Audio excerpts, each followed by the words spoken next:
página 91 de 360. La historia del diablo, siglos XII al XX, por Robert Muchemblet, 2000. Continuamos con el capítulo 3, El diablo en el cuerpo. 3.3. El cuerpo femenino. El hecho de que la mujer pudiera ser demoníaca no solo era una profesión de fe teológica o moral de la época. El Renacimiento había ofrecido a las damas bien nacidas, las que podían ingresar en la abadía de Thélème descrita por Rabelais, un lugar insigne. El neoplatonismo florentino las había rodeado de una aureola sin igual bajo el pincel de Botticelli. Ronsard lo evocaba deshojando la rosa para Cassandra Salviati, como Agrippa d'Aubigné en Le Printemps de su juventud, en 1572, cuando admiraba también a una Salviati, Diana, sobrina de la precedente.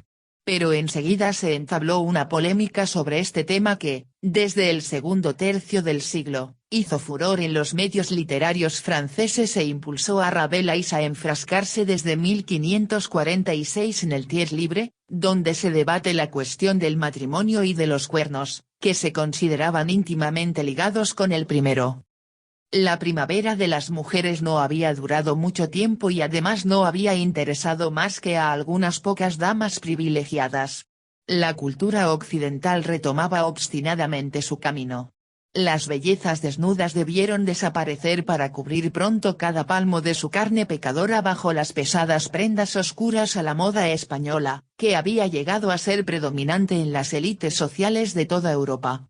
En la segunda mitad del siglo XVI y las primeras décadas del siguiente, se invitó con insistencia a las damas a cubrir esos senos que la moda les había dejado mostrar y a reasumir su condición, con la real excepción de Isabel y de Inglaterra. En el mundo protestante también se planteó con una gran agudeza el problema del poder de los hombres sobre las mujeres, a tal punto que en la caza de brujas y en la práctica de los exorcismos en Alemania se pueden apreciar los efectos de introducir una visión muy contrastada de los cuerpos masculino y femenino, donde entra en juego el poder y el saber. En todos los sectores del conocimiento o de la vida social se opera una redefinición de la naturaleza femenina. La medicina, el derecho, propaganda visual difundida por las estampas y las pinturas, para limitarse a algunos sectores reafirmaron la idea de una vigilancia indispensable para controlar a un ser imperfecto, profundamente inquietante. Los médicos veían en la mujer una criatura inacabada, un macho incompleto, de donde venía su fragilidad y su inconstancia. La mujer, irritable, desvergonzada, mentirosa, supersticiosa y lúbrica por naturaleza, según numerosos autores, no se movía más que por los impulsos de su matriz, de donde proceden todas sus enfermedades, sobre todo su histeria. La mujer útero llevaba en sí a la vez el poder de la vida y el poder de la muerte. Las estampas traducían bien la desazón silenciosa, la desconfianza insidiosa de los hombres por su causa. Medios culturales de difusión masiva, de los cuales se han podido analizar 6.000 ejemplares desde la década de 1490 hasta 1620, las estampas estaban dirigidas esencialmente a los ciudadanos de todos los estratos sociales. La visión de la feminidad así desarrollada mezclaba inextricablemente las teorías eruditas producidas por la teología, la medicina y el derecho con los prejuicios populares más corrientes. Entre los temas religiosos tratados que representan las 3/4 partes de la muestra, predomina la idea del pecado. La mujer lo practicaba sin vergüenza, en primer lugar, el de la lujuria, el más frecuentemente cometido, luego la envidia, la vanidad, la pereza y, finalmente, el orgullo. La tienda de modas, atendida por un vendedor cuya apariencia trivial esconde a un demonio tentador, frente a una presa femenina, traduce este sistema de pensamiento producido para los hombres por sus semejantes, a fin de prevenirlos contra las trampas femeninas, directamente inspiradas por Satanás. Página 92 de 360. En el universo en blanco y negro de los eruditos, la naturaleza femenina pertenecía al costado sombrío de la obra del Creador, más próxima al diablo que la naturaleza del hombre, inspirada por Dios. No es posible comprender las descripciones médicas sin referirse a esta división explicativa. En términos históricos, fundamenta la superioridad masculina y explica la sujeción exigida a las mujeres en el conjunto de la sociedad. Pero los contemporáneos no habrían admitido esta idea. Para ellos, la mujer es inferior por naturaleza, es decir, por voluntad divina. Esa era la opinión del médico Levinus Lemnius, nacido en 1505 en Zierikzee, Zelanda, Países Bajos, y muerto en 1568.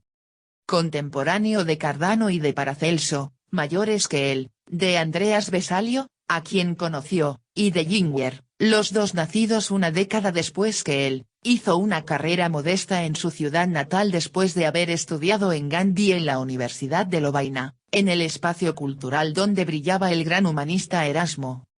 Erudito típico de su época y humanista cristiano, ofrece una visión de la medicina bastante común en Europa. Sus obras, a menudo reeditadas y traducidas hasta mediados del siglo XV, tuvieron una gran influencia en la República de las Letras, pero Lemnius era a la vez un hombre del medioevo y un personaje del Renacimiento. La visión mágica heredada del pasado medieval le inspiraba una creencia en las virtudes de la astrología, de la adivinación y de la alquimia, así como una reticencia a practicar sangrías en los pacientes durante ciertas conjunciones de los astros. Por otro lado, era un seguidor apasionado de las ideas de Hipócrates y de Galeno, como los mejores eruditos de su época.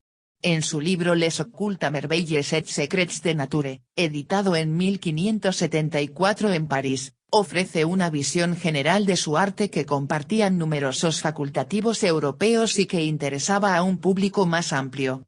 La primera edición latina del texto databa de 1559, seguida de una traducción italiana en 1560 y una primera versión francesa, en 1566, impresa en Lyon con el título Les Secrets Miracles de Nature, y más tarde de una edición alemana, en 1569.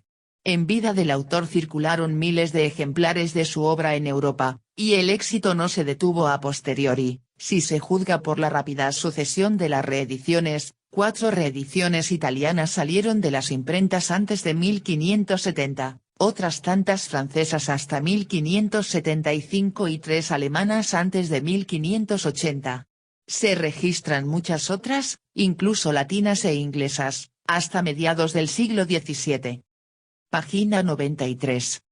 Muchas observaciones de Lemnius se insertan sin dificultad en el inmenso abanico de las creencias llamadas, a menudo sin razón, populares.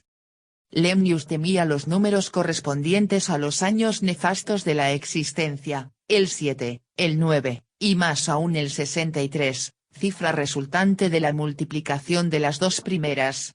Murió precisamente a esa edad, pero se ignora si el temor jugó un papel importante al respecto. Interesado en todo, analiza minuciosamente los consejos o las simples explicaciones. Creía en la vieja idea, puesta en práctica por los jueces medievales, según la cual un cadáver podía sangrar en presencia de su asesino. Experto en botánica, aconseja plantar ajo cerca de los rosales porque eso les daba más aroma a las rosas.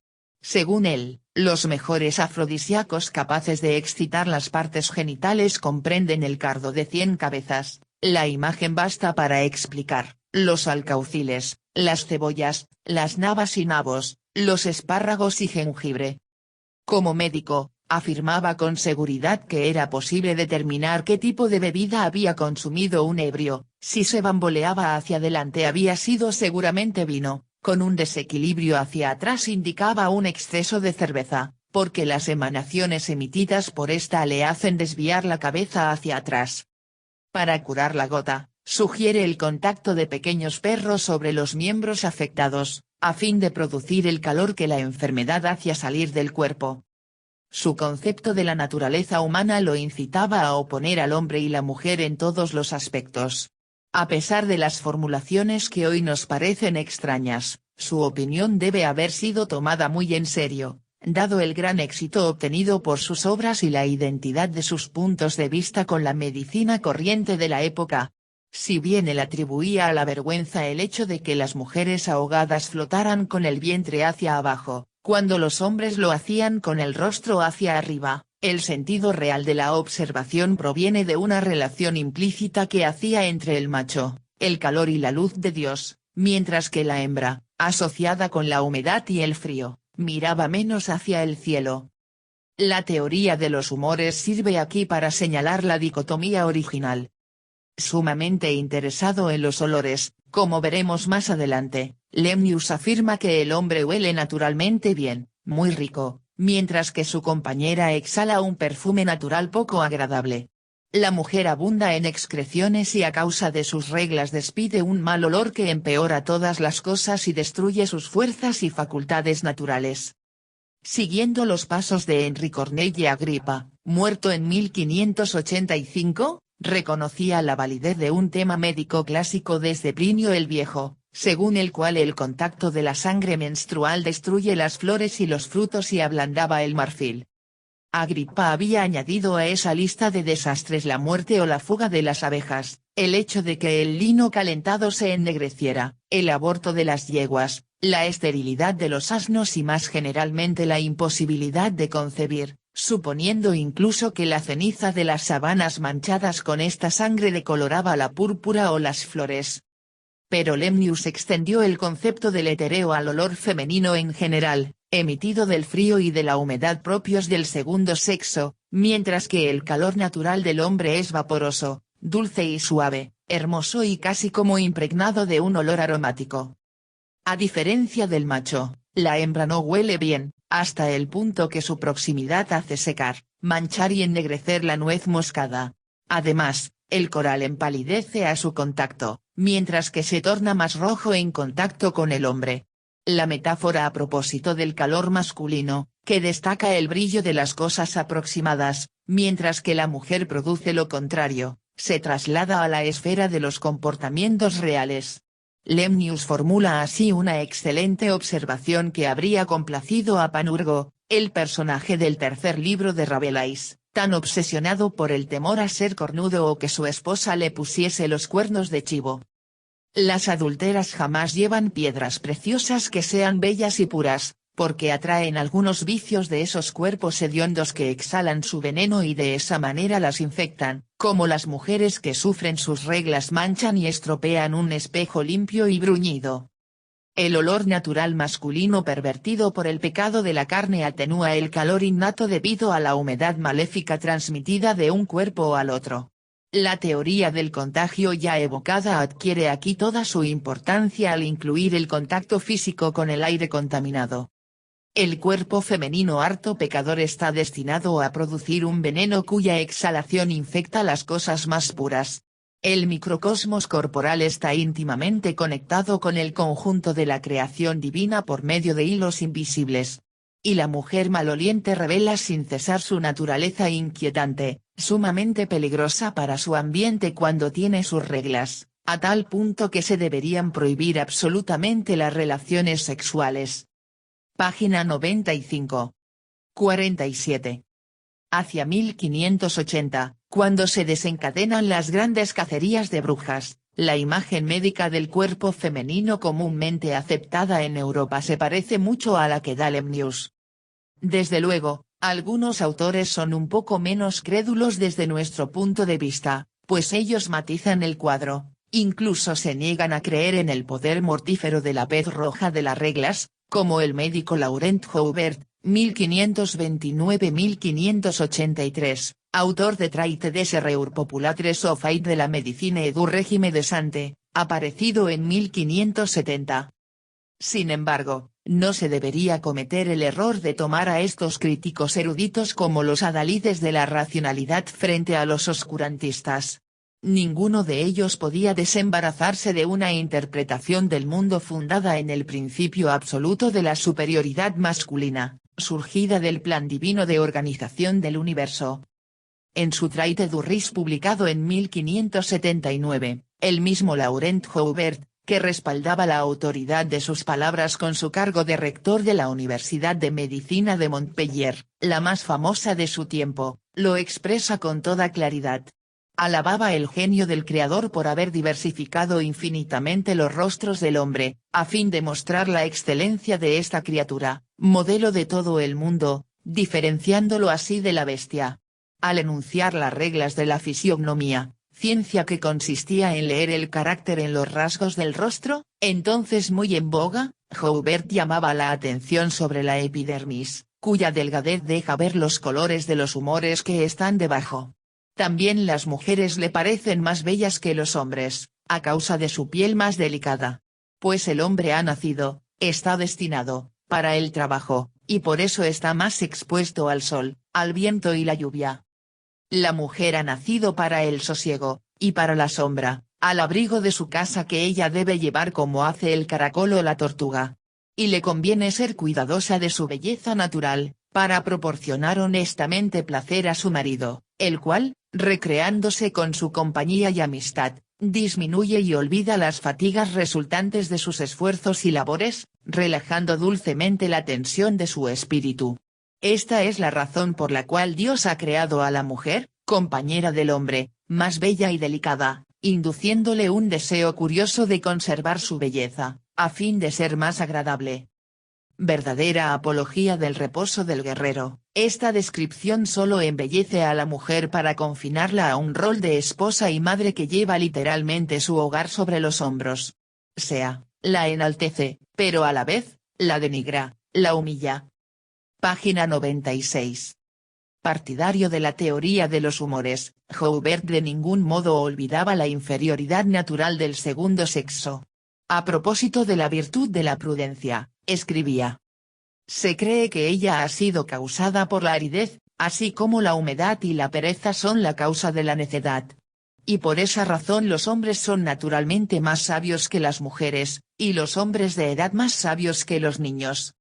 Los blandos y delicados, como las mujeres y los niños, son igualmente más sensibles a las emociones, tristes o alegres, y por esta razón más inconstantes. Al contrario, el calor da seguridad y alegría. Por eso, después del juego del amor casi todos los hombres se aflojan, se ponen amarillos, tristes y tienen el espíritu abatido, porque no solo son desecados, sino también enfriados, por la sustracción de una sustancia necesaria a las partes. En otras palabras, el macho pierde su semen y con eso una parte de su calor natural. Así debilitado, puede morir si además se encuentra enfermo o herido.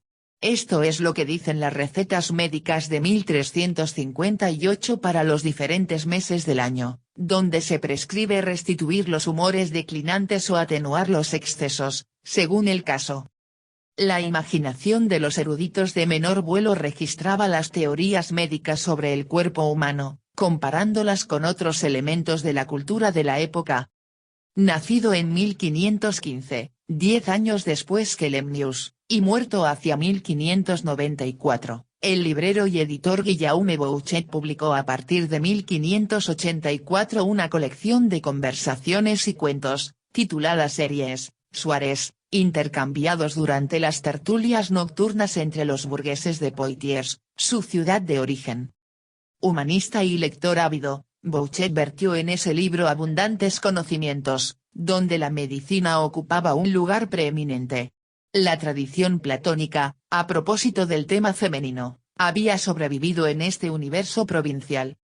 Dios ha creado todas las cosas y como hay una correspondencia entre el cuerpo y el alma, la belleza corporal es como una imagen de la belleza del alma. Pero en la época de Bouchet, la admiración no es más beata. Otro participante, retomando la lección médica, muy diferente de la tradición poética y filosofía, precisa que cuando la mujer muy bella es fría y húmeda en segundo grado, y está hecha de materia bien sazonada y obediente por naturaleza, es un signo de que es fecunda y puede engendrar, de que tiene un temperamento apropiado y conveniente para eso, y por esta causa, corresponde a casi todos los hombres y todos los hombres la desean.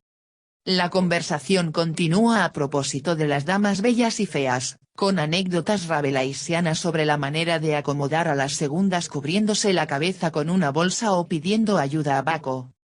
Después se discute la idea según la cual no se puede amar a las feas, porque muy a menudo son brujas, y el proverbio vulgar dice, fea como una bruja. También se hace hincapié en la opinión coincidente del médico Cardan, así como en la de Jim Bodin en su Demonomania recientemente publicada, para quien su fealdad es la causa de que ellas sean brujas y que se entreguen a los diablos, pues si pudieran encontrar algo mejor, no aceptarían esos amores. Solamente el diablo se atrevería a tener a una mujer fea. En otra tertulia, Sere, la conversación versa sobre el tema del alumbramiento. Lemnius habría podido aceptar el propósito relativo a mayor facilidad en los periodos de luna nueva, pues las mujeres dependen mucho de la luna, que tiene gran influencia sobre ellas y sobre las partes que sirven a la procreación y la formación y nutrición de su fruto. En el momento de parir, ellas están en malas condiciones porque carecen de humedad. Con la luna llena en cambio son fecundas y, por consiguiente, tienen humedad y vigor, siendo la luna la creadora de toda la humedad. Los niños nacidos en luna nueva se consideraban sanos y capaces de vivir mucho tiempo, al contrario de los nacidos en luna menguante. No olvidemos que ellos poseen el carácter húmedo y muelle de la madre y que todos, incluso los varones, eran arropados durante sus primeros años, una señal de pertenencia al universo femenino. Página 98 de 360.